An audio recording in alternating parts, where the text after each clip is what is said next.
Hello, everyone. I'm Tanya Rivero. Thank you for joining us. The federal government is now partially shut down, and CBS News has learned it is unlikely to end until late next week after Christmas. Joining me on the phone from Arlington, Virginia, is Zach Cohen. He's a Senate correspondent for National Journal. Zach, thank you so much for being with us. Remind us, how did we get to this point? So President Trump, for months and even since his campaign for president back in 2016, has been asking for additional funding to fund a wall across the southern border with Mexico, arguing that that would help decrease the amount of illegal immigration that does come across that border. Earlier this year, appropriators did sign off on a $1.6 billion border security package, but Democrats backed away from that offer last week and offered only a continuing resolution with slightly less money after a meeting with the president, in which he promised to, quote, shut down the government for border security, and believed that he could sort of hold his own and try to get more money in these final days before a partial government shutdown. This, right now, midnight, is the deadline for about 25% of some discretionary spending that includes the Department of Homeland Security.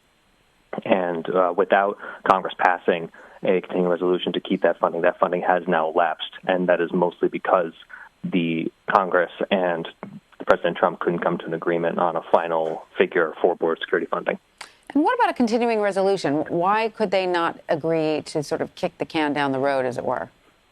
So both the House and the Senate agreed to kick the can down the road in a form of continuing resolution. The difference being is that the House wanted to include about $5 billion in border security funding, which is what Trump has been asking for the last few days, as well as some disaster relief was thrown in there.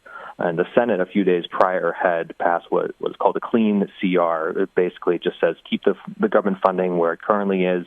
We'll come back to this later. All right. And the Senate was able to advance that a little bit, but didn't get to a final vote. All right. So, Zach, do we have any idea when the shutdown will end? Do you have any insight into this? It's unclear. So the Senate and the House did both adjourn today and won't come back until tomorrow at the earliest. The president and congressional leadership are meeting to hash out a deal. It could take several days. It may not even happen until the new Congress convenes January 3rd, a full week and a half from now. It remains to be seen whether the two sides, the Democrats and Republicans, Congress and Trump, can come to an agreement on a final spending package. But the Senate is in session tomorrow. No one's going home yet for the holidays. That's right. Senators who live maybe closer by will try to go spend Christmas with their families, but a couple of senators did try to go home earlier this week and had to fly back, some from as far away as Hawaii, when it was clear that another Senate vote would need to take place. So, yes, senators are still in town, congressmen are still in town, in the hopes that a final deal can be reached before Christmas. I don't think too many Americans have a bunch of sympathy for the lawmakers, though, when there are, government workers going home to Christmas without paychecks at this point. So, Zach, right. Who do you think this shutdown hurts more politically, Republicans or Democrats?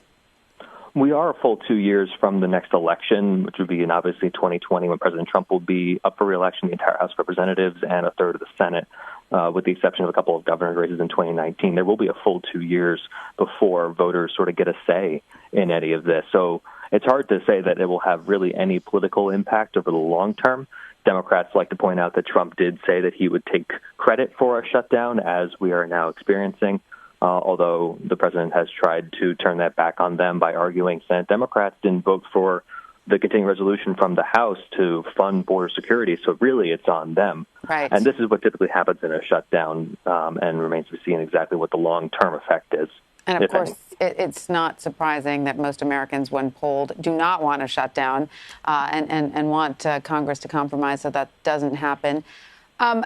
When Democrats take control of the House in January, Zach, do you expect more possible shutdowns to occur? I mean, we've been here before, and I would hate to think that this is becoming normalized.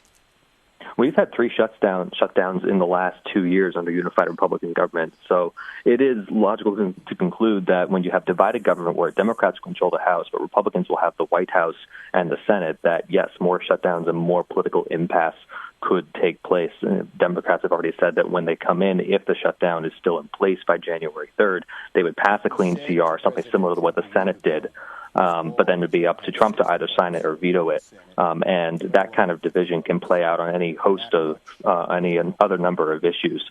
And so it just remains to be seen exactly where they'll find bipartisan agreement on something like criminal justice reform, which did just pass Congress and was signed into law.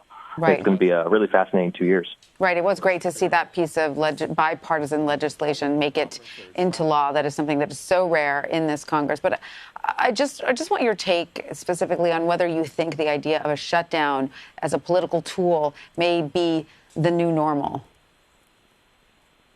I think so far it has become more normal than it has been, and this is not something that has just happened in the last 2 years, but it's certainly become more common. It's worth remembering that the House and the Senate can do a few things by themselves and don't necessarily have to act together. The House has said it's going to start investigations into the executive cabinet and into President Trump himself. And that can happen without, obviously, consulting with the president or the Senate. And the Senate will continue to confirm judicial nominees, executive nominees, and that it can also do unilaterally. So plenty of business will still get done in Washington. Just a question of whether a shutdown will interrupt them from time to time. Well, let's hope that lawmakers and the president get to work tomorrow and get this figured out. Nobody wants this to last very long. Zach Cohen, Right. Thank you so much for joining us. Anytime.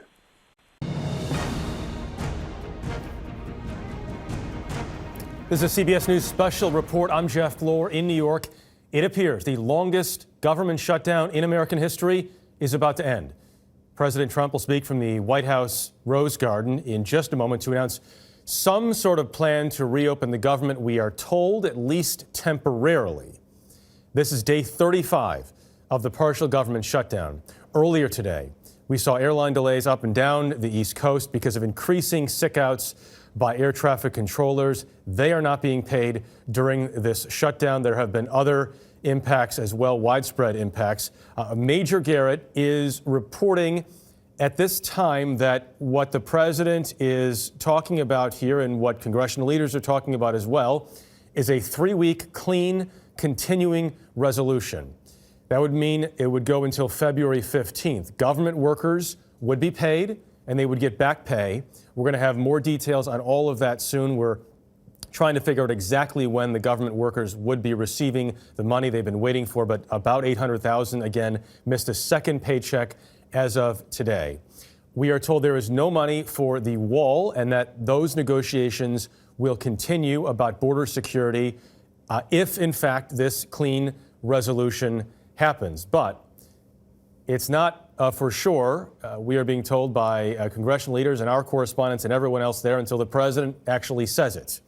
The president is also likely to be asked this afternoon at this Rose Garden appearance about Roger Stone, his longtime friend and advisor. Stone was indicted today on federal charges that include lying to Congress, witness tampering, and obstructing the Russia investigation. A short time ago, Stone told reporters after he left court that he's being persecuted and that he will never testify against President Trump.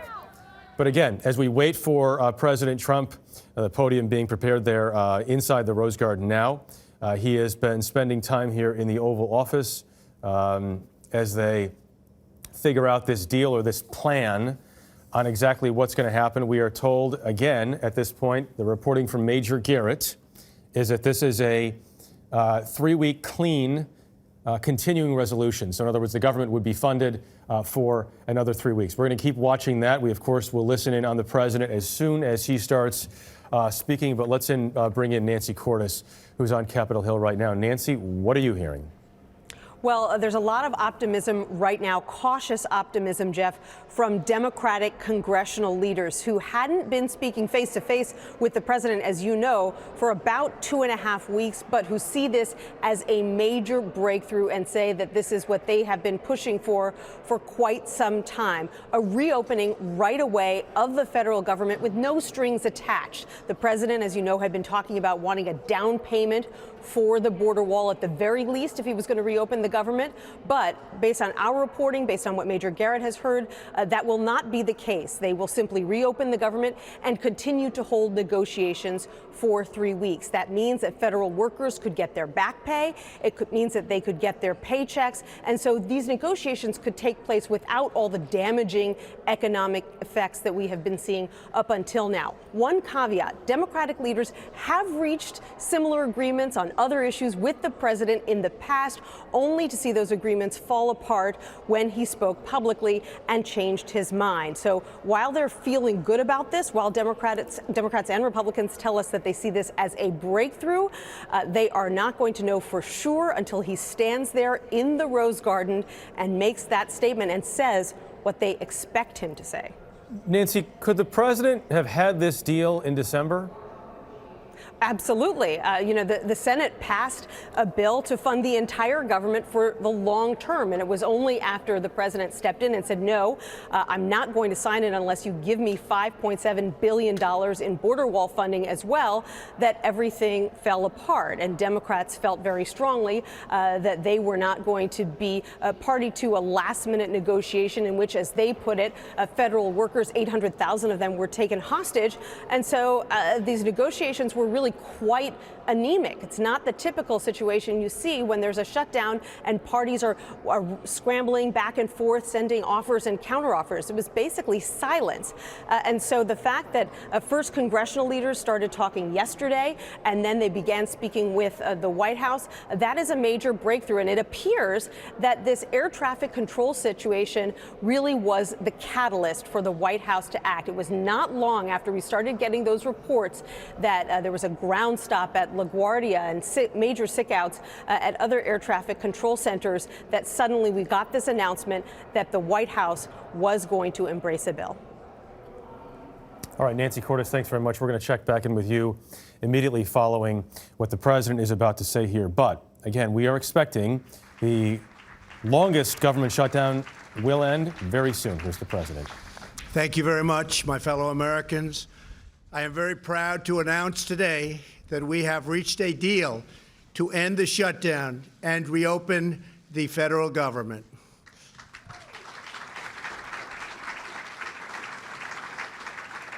As everyone knows, I have a very powerful alternative, but I didn't want to use it at this time. Hopefully it will be unnecessary. I want to thank all of the incredible federal workers and their amazing families who have shown such extraordinary devotion in the face of this recent hardship. You are fantastic people. You are incredible patriots. Many of you have suffered far greater than anyone but your families would know or understand. And not only did you not complain, but in many cases, you encouraged me to keep going because you care so much about our country and about its border security. Again, I thank you. All Americans, I thank you. You are very, very special people. I am so proud that you are citizens of our country. When I say make America great again, it could never be done without you. Great people. In a short while, I will sign a bill to open our government for 3 weeks until February 15th. I will make sure that all employees receive their back pay very quickly or as soon as possible. It'll happen fast. I am asking Senate Majority Leader Mitch McConnell to put this proposal on the floor immediately. After 36 days of spirited debate and dialogue, I have seen and heard from enough Democrats and Republicans that they are willing to put partisanship aside, I think, and put the security of the American people first. I do believe they're going to do that. They have said they are for complete border security, and they have finally and fully acknowledged that having barriers, fencing, or walls, or whatever you want to call it, will be an important part of the solution. A bipartisan conference committee of House and Senate lawmakers and leaders will immediately begin reviewing the requests of our Homeland Security experts, and experts they are, and also law enforcement professionals who have worked with us so closely. We want to thank Border Patrol, ICE, and all law enforcement. Been incredible.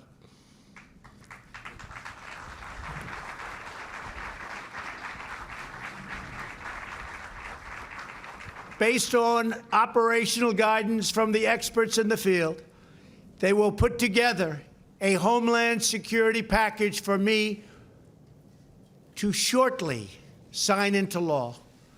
Over the next 21 days, I expect that both Democrats and Republicans will operate in good faith. This is an opportunity for all parties to work together for the benefit of our whole beautiful, wonderful nation. If we make a fair deal, the American people will be proud of their government for proving that we can put country before party. We can show all Americans and people all around the world that both political parties are united when it comes to protecting our country and protecting our people. Many disagree. But I really feel that working with Democrats and Republicans, we can make a truly great and secure deal happen for everyone. Walls should not be controversial.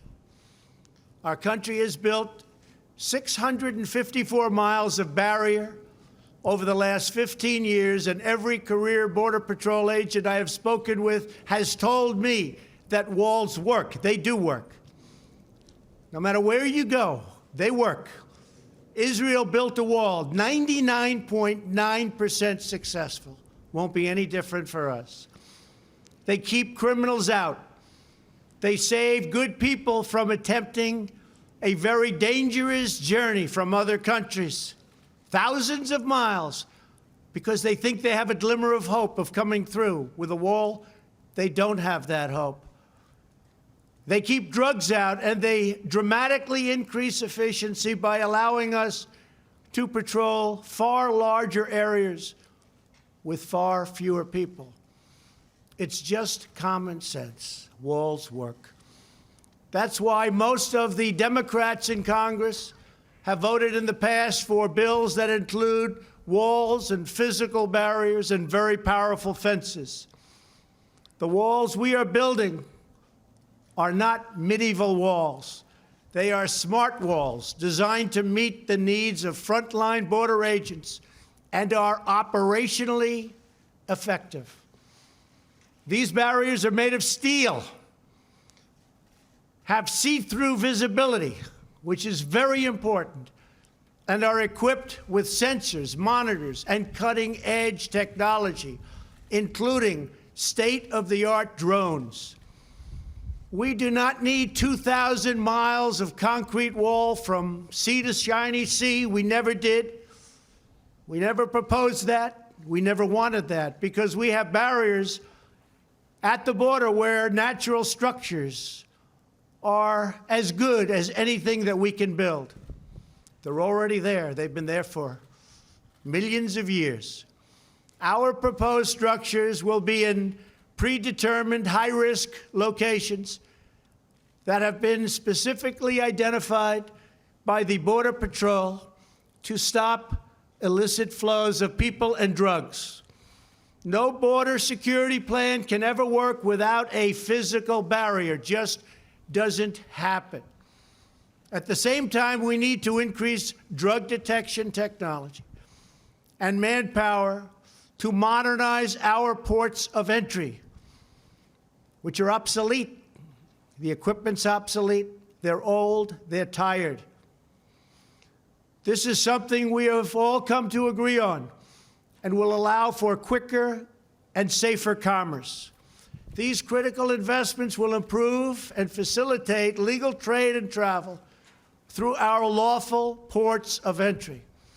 Our plan also includes desperately needed humanitarian assistance for those being exploited and abused by coyotes, smugglers, and the dangerous journey north. The requests we have put before Congress are vital to ending the humanitarian and security crisis on our southern border. Absolutely vital. Will not work without it. This crisis threatens the safety of our country and thousands of American lives. Criminal cartels, narco-terrorists, transnational gangs like MS-13, and human traffickers are brazenly violating U.S. laws and terrorizing innocent communities. Human traffickers. The victims are women and children, maybe to a lesser extent, believe it or not, children. Women are tied up, they're bound, duct tape put around their faces, around their mouths. In many cases, they can't even breathe. They're put in the backs of cars or vans or trucks. They don't go through your port of entry. They make a right turn going very quickly. They go into the desert areas or whatever areas you can look at. And as soon as there's no protection, they make a left or a right into the United States of America. There's nobody to catch them. There's nobody to find them.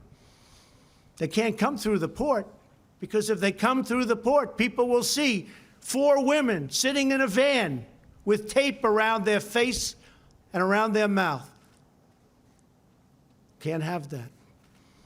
And that problem, because of the internet, is the biggest problem. It's never been like this before that you can imagine. It's at the worst level, human trafficking, in the history of the world. This is not a United States problem. This is a world problem. But they come through areas where they have no protection, where they have no steel barriers, where they have no walls. And we can stop almost 100% of that. The profits reaped by these murderous organizations are used to fund their malign and destabilizing conduct throughout this hemisphere. Last year alone, ICE officers removed 10,000 known or suspected gang members like MS-13 and members as bad as them. Horrible people, tough, mean, sadistic.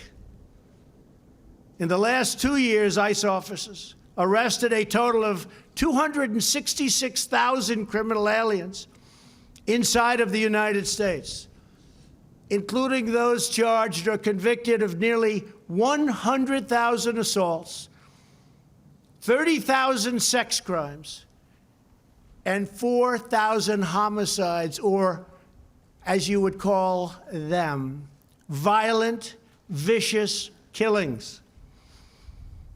Can be stopped.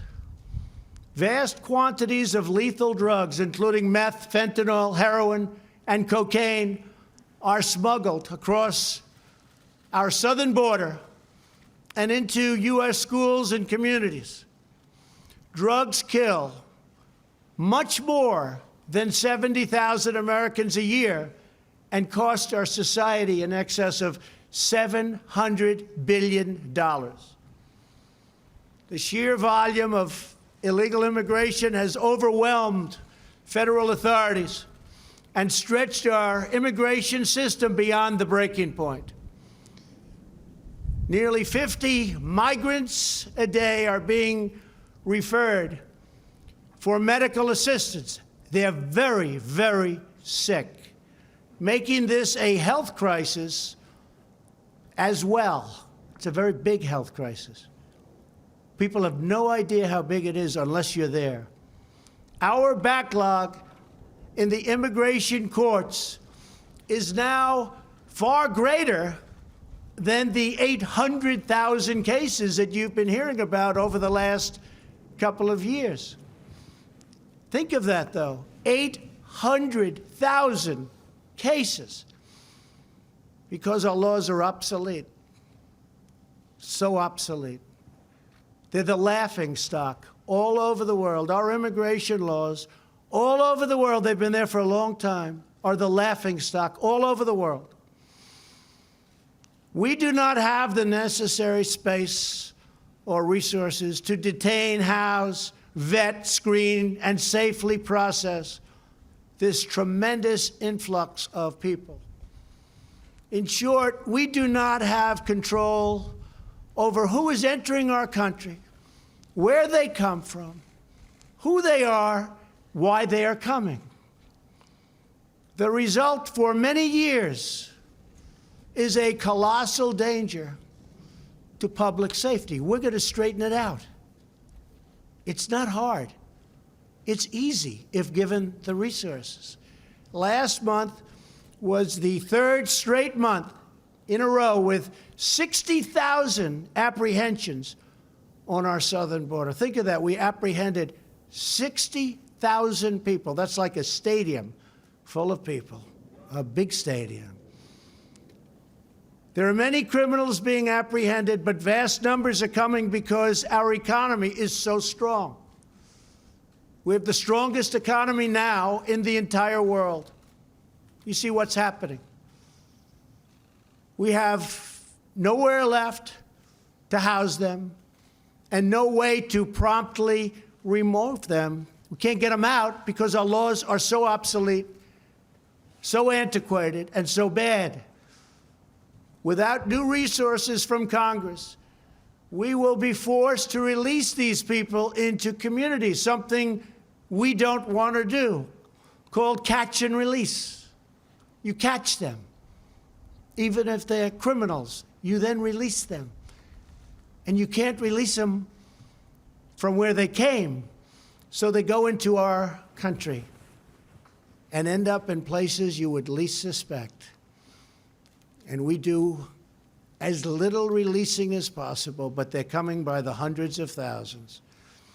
I have had 0 Democrat lawmakers volunteer to have them released into their districts or states, and I think they know that, and that's what we're going to be discussing over the next 3 weeks. The painful reality is that the tremendous economic and financial burdens of illegal immigration fall on the shoulders of low-income Americans, including millions of wonderful, patriotic, law-abiding immigrants who enrich our nation. As Commander-in-Chief, my highest priority is the defense of our great country. We cannot surrender operational control over the nation's borders to foreign cartels, traffickers, and smugglers. We want future Americans to come to our country legally and through a system based on merit. We need people to come to our country. We have great companies moving back into the United States. And we have the lowest employment and the best employment numbers that we've ever had. There are more people working today in the United States than have ever worked in our country. We need people to come in to help us on the farms and with all of these great companies that are moving back. Finally, they're moving back. People said it couldn't happen. It's happening. And we want them to enjoy the blessings of safety and liberty and the rule of law. We cannot protect and deliver these blessings without a strong and secure border. I believe that crime in this country can go down by a massive percentage if we have great security on our southern border. I believe drugs, large percentages of which come through the southern border, will be cut by a number that nobody will believe. So let me be very clear. We really have no choice but to build a powerful wall or steel barrier. If we don't get a fair deal from Congress, the government will either shut down on February 15th again, or I will use the powers afforded to me under the laws and the Constitution of the United States to address this emergency. We will have great security. And I want to thank you all very much. Thank you very much. President, were you aware Roger Stone was updating your campaign on WikiLeaks?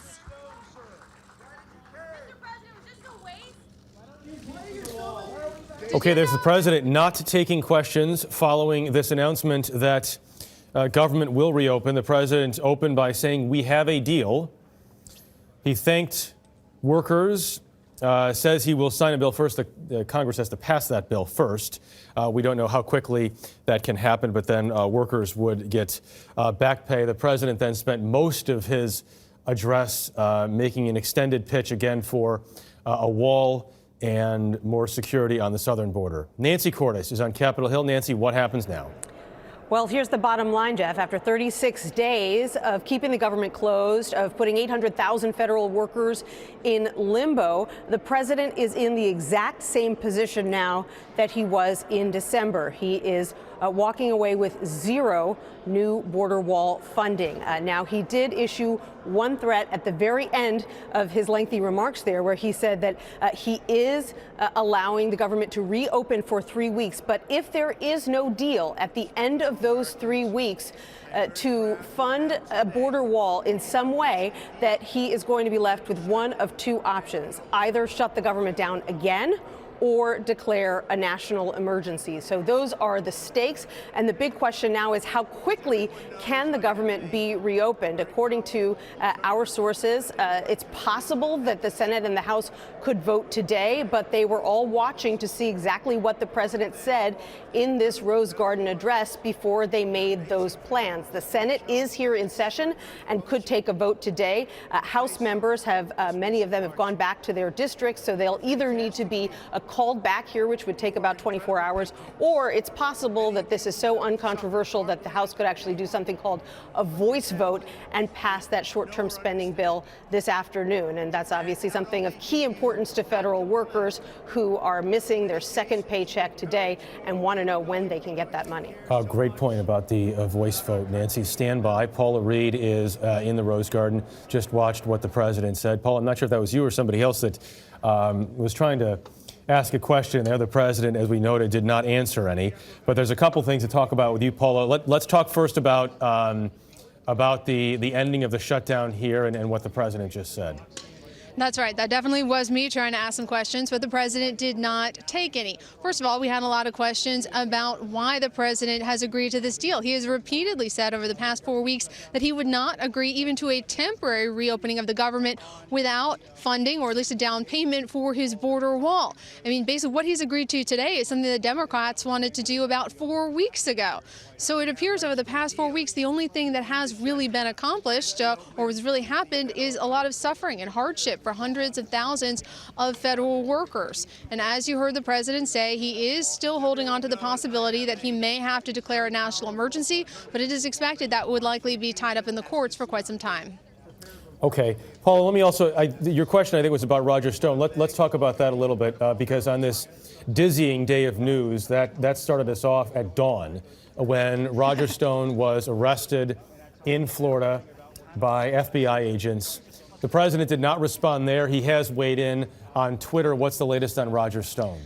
That's right. The question for the president would be, did you know that Roger Stone was updating your senior campaign officials about WikiLeaks' plan to release emails that U.S. intelligence believe were hacked by the Russians? Now, of course, if the president said he did not know that, the follow-up would be, well, how could you not know that? And how can you so definitively continue to say that there were no links between your campaign and Russia when every few days we continue to get new information from the special counsel suggesting that is not true? Not only do we have these new new revelations about Roger Stone. We've also learned that the president's former campaign chairman, Paul Manafort, was sharing polling data with an associate with ties to Russian intelligence. And even the president's own attorneys have now come out and said the president continued to discuss a possible Trump Tower deal in Moscow in the months leading up to the campaign. So we had a lot of questions for the president today, but he chose not to take even one. And one of the most remarkable images from that Roger Stone appearance, which I think we just saw, maybe we can put back up on the screen here, Paula, which our correspondents down in Florida saw, was when Roger Stone walked out of the courthouse and held up the V sign that Richard Nixon made famous when he resigned. Paula, stand by. I want to check in with Chip Reed here just a moment. We did, by the way, as the president was speaking, we watched some of what the president said at a Coast Guard food pantry in New London, Connecticut. She watched the president's speech on her phone. This was her reaction. I'm really happy to get back to work. That's really what I want to do. You're pretty emotional about this, right? Yep, it's been hard. It's hard when you're told you had to stay home when you really wanted to be at work. Those are the folks that have taken the brunt of this, the government workers, the 800,000 government workers who are missing a second paycheck today, which is also not to mention the contractors who then would not receive back pay, as far as I understand, Chip Reed. The regular salaried workers would. And then the other impacts of folks who then do business with these government workers or open a diner or whatever else. Chip, I know you've been talking to a lot of these furloughed workers and others. What reaction are you hearing?